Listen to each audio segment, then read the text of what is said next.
Mahlatsi and Kalomatabani, to mention a few. Today, the cultural icon joins us at the Constitution Hill, where he continues to do his hard work that gives back to black communities through the arts.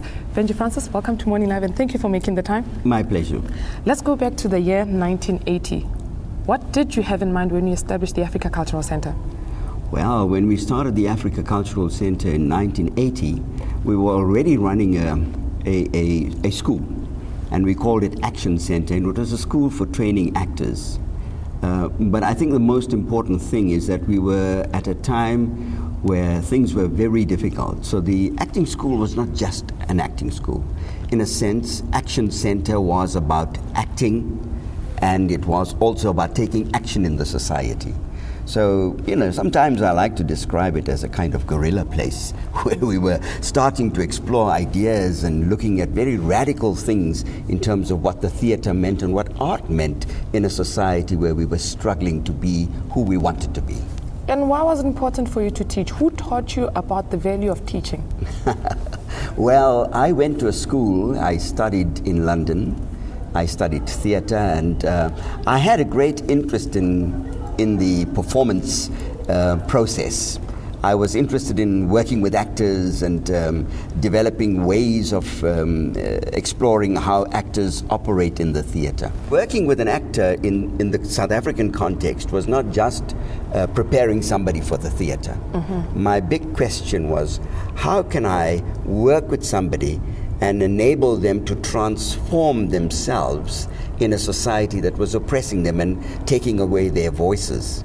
So that became something that was key to the kinds of explorations that I spent most of my time working on in the 80s and into the 90s. So much so that I'm now ready to write a book on methodology and how to work with actors. Why is Herbert Lomo so important to Benjy Francis? Well, because he was, I think, a seminal writer. He was one of our first writers, African writers, who was even published. And he was not known until about the early 70s, in my generation, because everything about him was closed off. He died in 1956, but by 1974, when I interacted with Professor Eskia Mpashlela, who was a trustee of our organization, he drew my attention to it. And so Herbert Lomo became a very important person as part of what a movement in the time of the 30s and the 40s as the New African. He was known as the New Africans. That was the movement. And I embraced that. I was moved by it because he was the first guy that raised the consciousness of saying, when I looked at myself doing, all these English classical plays, and I looked at myself in a top hat and a tail suit, I looked so different. And I wondered, what am I doing here? And that consciousness, when he looked at himself, made him become a playwright and write his own plays. So he started to explore history from our perspective. He wrote the very famous Quechua, the play, and several other plays that even explored past laws and so on. So he became almost like a vanguard to this kind of need to resurrect the kind of theatre movement that ought to have been in our country.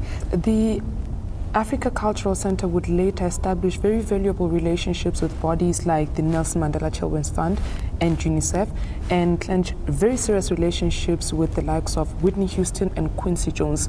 What did those relationships mean to the centre? Well, the most important perhaps was the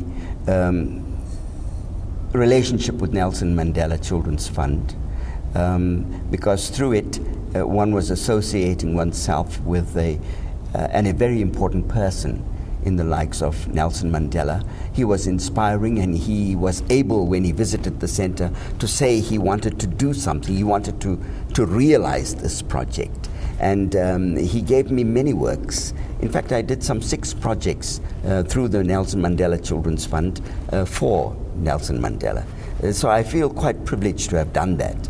But equally important, I think, is the relationship we had with UNICEF, because it gave us a certain kind of strength and a certain kind of understanding of issues of young people. And I think we had almost a 10-year relationship with them, which was a very good relationship, which culminated in funding which we got through Harry Belafonte. Now, there was a man that really moved me.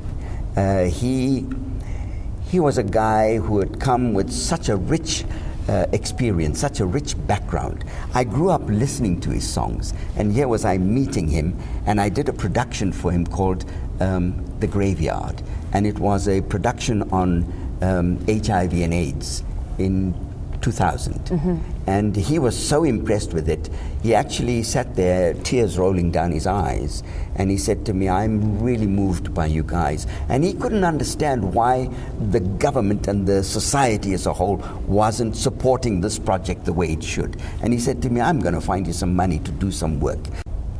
Of course, we can't squeeze in a whole book into a TV interview, but I cannot leave this without asking you about the Children's Parliament.